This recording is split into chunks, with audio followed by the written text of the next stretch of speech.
Tonight, Sean Diddy Combs is looking to boost his legal team with the help of veteran Atlanta defense attorney Brian Steele. Diddy just made a move that shocked the entire legal world. He's added Young Thug's powerhouse attorney Brian Steele to his defense team, a man known for taking on impossible cases and winning. But why this last-minute switch before his May trial? Courtroom insiders are suggesting this isn't just legal strategy, it's desperation disguised as confidence. The music mogul stood tall, pleading not guilty, but behind closed doors, his team is scrambling to build a defense that could save him from decades behind bars. Diddy walking into court like he owned the place was a statement in itself. The music mogul didn't just plead not guilty, he radiated the kind of confidence that had everyone in the room wondering if he knew something they didn't. But moments later, he pulled off the kind of move that turned the entire legal narrative upside down. In a decision that no one saw coming, Diddy announced he was bringing Brian Steele into his corner, a name that sent shockwaves through both legal circles and the music world. If you haven't heard of Brian Steele, trust me, his record speaks louder than any courtroom speech ever could. This isn't just any lawyer, this is the man you call when everything is on the line, and you still want to win. Steele's nickname, the attorney for the impossible. Quite fitting when you consider his work navigating some of the most high-profile cases in recent memory. Take Young Thug, for example. Steele took the lead in defending the rapper against a cascade of charges in one of the most scrutinized trials in the industry's recent history. And by all accounts, his courtroom tactics have been nothing short of surgical. Every time it seemed like the prosecution had the upper hand, Steele found a way to unearth doubt. Whether it was in witness testimony or procedural missteps, he's made a career out of cracking open cases most attorneys wouldn't touch. So why now?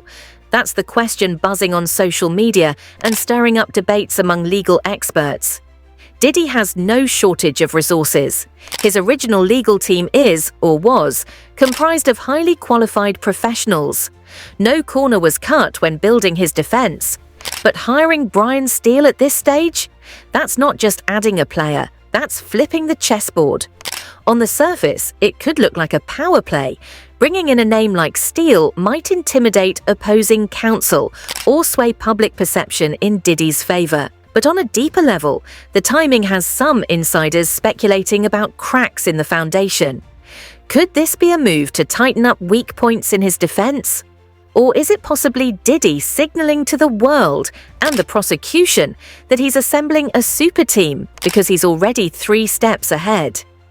Let's look at Steele's history to understand why this move has so many people talking. He's known for dismantling supposedly tight cases, often turning the narrative on its head. In fact, in multiple trials, he's taken evidence that seemed like slam dunks for the prosecution and flipped the script completely. A key example is his ability to craft alternate theories around how evidence was gathered or interpreted. His approach often leaves juries unsettled, unsure of who to believe, and in trials like these, that sliver of doubt is often all the defense needs. But it's not just the courtroom theatrics that make Steele stand out. Those who've worked with him say his greatest strength lies in preparation. He's relentless with details and has a keen eye for inconsistencies that most lawyers would overlook. One former client once described him as a detective with a law degree. That's an intimidating reputation to face if you're leading the prosecution. They weren't just preparing for another well-funded defense, they're now staring down a tactician who's famous for rewriting the rules mid-game. If that isn't enough to make the opposition nervous, consider what some legal analysts are saying about the potential ripple effects of Steele's involvement. One commentator suggested that Steele's ability to draw attention to every procedural misstep or evidentiary hiccup could reshape how the entire trial plays out. The prosecution may have brought a strong case, but Steele has a reputation for making even the slightest oversight look like a house of cards collapsing. The expert noted in an interview this week, and that raises the stakes exponentially for everyone involved. Still, not everyone sees this as a guaranteed win for Diddy.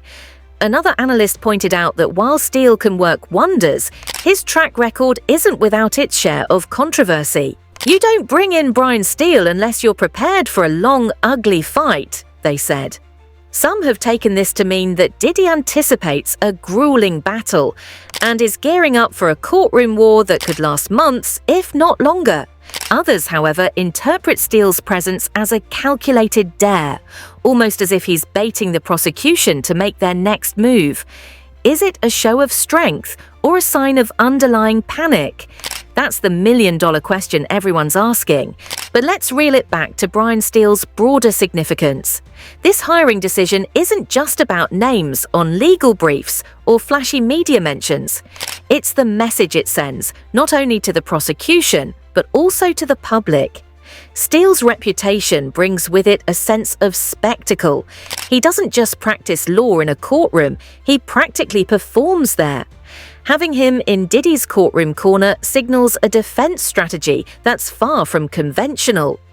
We're talking about someone who doesn't simply play defense.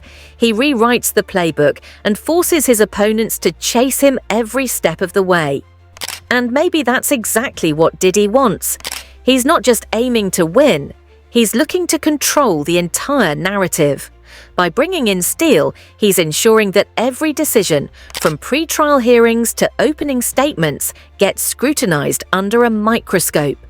It's a bold move, no doubt, but one that could just as easily backfire if the jury sees through the charade. The prosecution in Diddy's case had entered the game with confidence. With allegations that have captured headlines and a case they believe is lined with hard evidence, they seem prepared to make a statement that even megastars are not untouchable. The case against Diddy revolves around charges that are as serious as they are career-shattering, steeped in claims that have sparked heated debates and sharp divisions among fans and legal commentators alike. But now, with the sudden addition of Brian Steele to the defense team, whatever comfort the prosecution once felt may have been shaken. Steele's reputation doesn't just throw a wrench into their strategy, it forces them to rethink their game plan entirely. This is a lawyer who thrives on making cases look overstretched, ambitions of guilt exaggerated by the prosecution. If there's even the faintest procedural error or miscalculation buried in those files, you can almost guarantee Steele will spotlight it. Prosecutors know this, and it's likely why, as insiders are now revealing, they've been holding last-minute strategy meetings to reassess their approach. One prosecutor, speaking anonymously, reportedly admitted, "Steele's inclusion changes everything." What looked like a straightforward path to conviction has now become a legal chess match. The challenge for the prosecution is that Steele has made headlines more than once for single-handedly dismantling cases that seemed airtight. Whether it's through questioning the validity of evidence or presenting alternative scenarios that confuse jurors, his approach is relentless. For example, consider his work in Young Thug's ongoing trial tied to RICO charges, cases where convictions often feel inevitable given the detailed web prosecutors typically weave. Despite this, Steele has managed to chip away at the narrative, forcing prosecutors to defend their evidence under a harsher spotlight. Rumors even swirl that certain witness testimonies crumbled in the pre-trial phase because of Steele's fiery cross-examinations.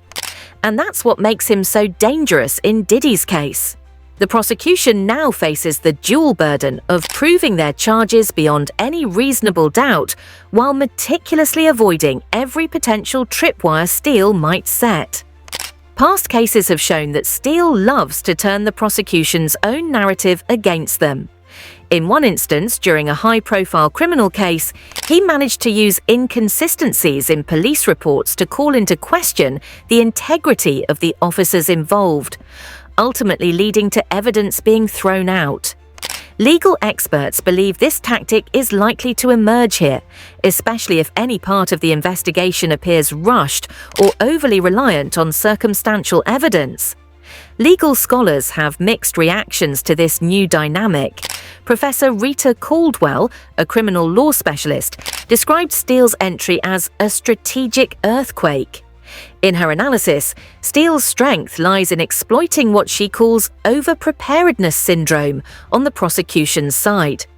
When a prosecution team believes they have an unbeatable case, they often overextend by adding unnecessary layers of evidence or pushing too hard on tangential points.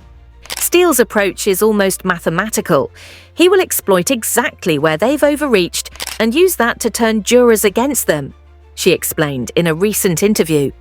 That insight alone should have the prosecution double-checking every exhibit and every line of their opening statement. But not everyone is convinced that Steele's involvement grants Diddy an automatic advantage. Former federal prosecutor Nathan Wells, in an editorial published after the Brian Steele announcement, expressed skepticism. A talented lawyer like Steele may pose a threat, but no attorney can erase facts. The prosecution's case will survive if it's strong enough and if they focus on clarity and efficiency in laying out their argument, Wells wrote. Even still, the sentiment across much of the legal commentary remains that Diddy's team now holds the element of unpredictability, a devastating card to play in a trial of this magnitude. So, what angles could Steele target to poke holes in the prosecution's narrative? That's the question dominating speculation. Some insiders suggest that his team might zero in on procedural elements, possibly challenging how evidence was collected or claiming misconduct on the part of investigators. Others believe that Steele will focus on undermining the credibility of key witnesses, potentially framing them as unreliable. Either way, the prosecution knows that every part of their case could become a battlefield. They might have begun preparing defenses against challenges weeks ago, but Steele's arrival forces them to widen the scope of their preparations, and fast. There's also talk of a leaked defense playbook, though details remain murky. Some commentators are pointing to Steele's historical reliance on heavy cross-examinations as a signal that the defense could play aggressively from day one, hoping to catch the prosecution off guard. If Steele gets the chance, he'll make the trial about the prosecution's mistakes, not the defendant's actions, one analyst speculated. That's a scenario that could sway jurors, especially in a high-profile case where public and media pressure amplify every detail. For now, though, the prosecution appears to be scrambling. Insiders familiar with the case have shared that supplemental briefings were scheduled within hours of Steele's placement on the defense team being announced. These meetings reportedly focused on fortifying arguments against potential attacks from Steele, emphasizing presentation and airtight delivery to counteract any theatrics. Still, knowing what we know about Steele's history in the courtroom, it's hard to imagine the prosecution won't find themselves on the defensive quicker than they'd like. Brian Steele's addition to Diddy's legal team is a move that has everyone talking. Known for dismantling impossible cases, his arrival feels like the ultimate gamble, a last-minute pivot that could either secure victory or bring Diddy's empire crumbling down. Is this the strategy of a man who knows exactly what he's doing, or a desperate attempt to rewrite the game? What do you think? Is Team Diddy playing masterful legal chess, or are they bluffing their way through the fight of their lives? One thing's certain, when the trial begins in May, every move will be under the world's microscope. Stay tuned.